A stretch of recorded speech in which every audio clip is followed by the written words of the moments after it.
Bien, bienvenidos a esta tercera parte. Seguimos en Perípatos hablando con la profesora investigadora Lizeth González sobre pobreza y pobreza en Venezuela. Había dejado abierta la pregunta en la parte anterior sobre la diferencia de que en Venezuela, siempre que veo estadísticas, y tú lo has mencionado, la pobreza se mide por hogares, pero cuando he visto datos como los Estados Unidos, lo miden por individuos y por periodos de tiempo. ¿Nos podrías ahondar sobre esta diferencia metodológica? ¿Por qué se hace así? ¿Qué ventajas o desventajas puede tener? Bueno, el uso de que la unidad de observación y análisis sea el hogar es porque trabajar con la persona sola, o sea,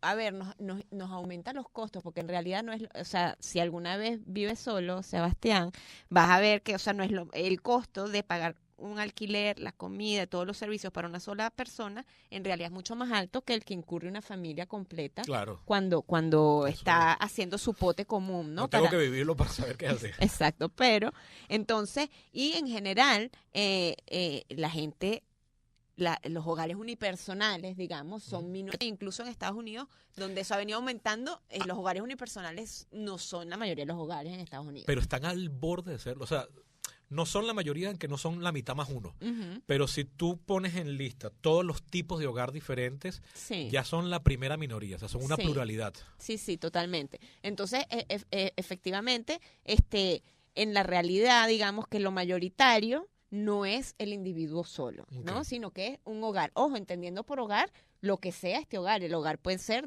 3 hermanos viviendo juntos, sí, exacto. Una mamá divorciada, una familia tradicional, la abuela con los nietos, o sea, Uh-huh. cualquier tipo de familia. O incluso arreglos no familiares, que también lo hay, eso, y está aumentando también en nuestro país, es decir, que viven juntos varios amigos, etcétera. Okay. Entonces, la idea es aquellos que comparten, y ahí la definición estadística que hace hogar el INE, y eso es así en toda América Latina, es los que hacen un mercado común. ¿Sí? Okay. O sea, si hacemos un mercado en común para la comida, somos un hogar, seamos o no seamos familia, pareja, lo que sea. Que tiene una cuota de romanticismo eso, ¿no? Como que hogar viene definido por la mesa, por la comida, ¿no? Como las cuñas de televisión de productos totalmente, del hogar. totalmente. Hogar es la mesa. Hogar es la mesa. Que es la definición totalmente. de la antigüedad, o sea, así empezó en Roma y en Grecia era así. Sí, y el fuego del hogar y el Exacto. calor del hogar, sí, totalmente. Entonces, a ver, entonces allí los cálculos que se suele hacer es, por ejemplo, la canasta de consumo está calculada por un hogar de 5 personas, pero los hogares a lo mejor no son de 5, pueden ser de 2 o pueden ser de 8, ¿no? Si es un hogar muy pobre. Entonces, claro, lo que se 5 hace es un promedio, ¿no? Sí, exacto, pero entonces se hace, luego se calcula la canasta per cápita. Entonces, en un hogar de 5 miembros necesitaríamos tanto por persona. Okay. Entonces, si yo tengo un hogar de 3 miembros o de 10, no importa, yo lo que veo es, ¿no? El ingreso per cápita versus la canasta per cápita. Okay. Ahora, el tema de la probabilidad de ser o no ser pobre, eso es un tema bien interesante, porque además eso requiere una metodología sofisticada. Para poder hacer esos cálculos yo necesito unas encuestas tipo panel. Entonces agarrar y yo, por ejemplo, tú tienes la mala suerte de caer en mi muestra y entonces yo te voy a ir a encuestar a ti 2 veces al año por 10 años para ver en tu historia laboral y de ingresos cuántas veces estuviste por encima y por debajo de la línea de pobreza. En Venezuela no tenemos investigaciones así, porque eso supone un costo tremendo. Ni siquiera a nivel de hogar. No, ni siquiera. La encuesta de hogares se supone que 1/3 de la muestra es un panel por varios semestres consecutivos. Lo que pasa es que esa información, esa variable no está en la base de datos que uno recibe como 1/3 usuario. solamente. Sí. O sea, los otros 2/3 son hogares que escojo una vez, los mido y ya no los vuelvo a escoger. Sí, más. que los escoges al azar. Ajá, en cada muestreo. Pero en algunos países de América Latina eso se ha hecho, de la probabilidad de estar por encima o por debajo de la línea de pobreza, cómo varía de acuerdo al ingreso. Entonces hubo un informe que lamentablemente no tengo aquí la bibliografía, pero hubo un informe sobre la clase media en América Latina que publicó, creo que el Banco Mundial, donde justamente se hacía eso, o sea, a partir de qué nivel de ingreso un hogar tiene una probabilidad mayor del tanto por ciento de ser considerado como pobre en algún momento. Y ese grupo, entonces se llaman no pobres, porque no lo eran al momento de la medición, pero sí vulnerables. Entonces ese grupo yo no lo puedo considerar clase media porque son ese grupo de población que frente a cualquier contingencia, como una enfermedad, el desempleo de uno de los miembros, etcétera, tiene una alta probabilidad de volver a estar por debajo del umbral de pobreza. Claro, un hogar de repente donde solo trabaja el padre.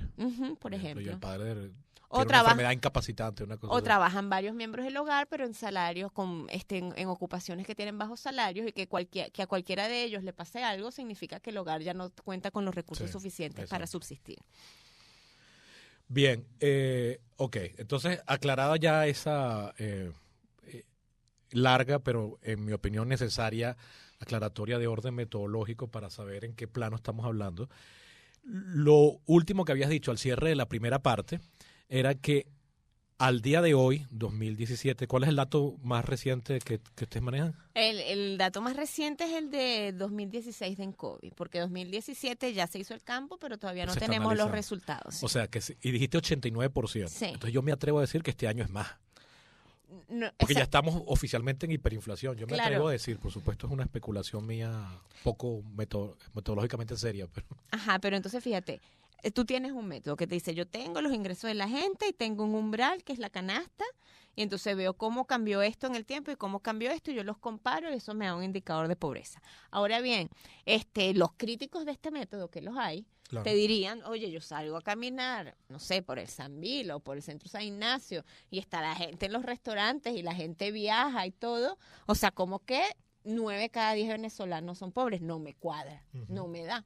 Entonces, allí... Pero ahí hay un defecto metodológico ahí inherente que es la manía de ser anecdótico por encima de lo rigurosamente sistemático. Pero entiendo tu punto. No, o ponte, si lo hago con comparación internacional, diríamos que en Venezuela somos más pobres que en Haití o en algunos países de África subsahariana. O sea, se sostiene esa comparación al ver la situación de ingreso y de nivel de vida de otros países.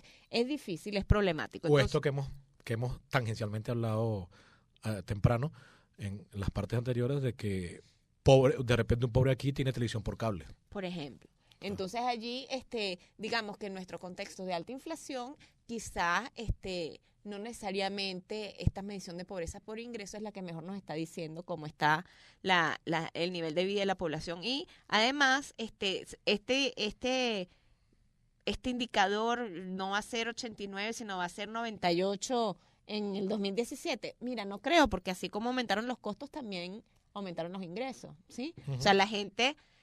Ojo, no para los asalariados somos los grandes perdedores de esta situación de crisis porque a uno no le aumentan el salario todos los meses. Y los asalariados no somos el 90% de los ingresos en... No, porque acuérdate que tengo 40% de informales, entonces esos son en su mayoría trabajadores por cuenta propia. O sea, vamos a suponer que yo fuera taxista, a mí me sube el precio hoy y yo mañana subo la carrera. Ya entiendo, exacto. Entonces, no necesariamente el indicador de pobreza de esta manera... O sea, por este método va a subir va a dar que todos somos pobres, lo cual también sería una falacia. Entonces, allí, lo que hay que ver es otros indicadores de pobreza, otros métodos que nos permitan ver otras dimensiones de las condiciones de vida de la gente que no estén tan influidas por el tema de la hiperinflación.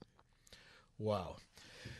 Bueno, vamos a parar por aquí la tercera parte y los invito a escuchar la cuarta parte donde ahondaremos en esta definición de pobreza y sobre todo a lo que me interesa, su evolución en el tiempo, independientemente de los, entre comillas, errores propios del método de medición.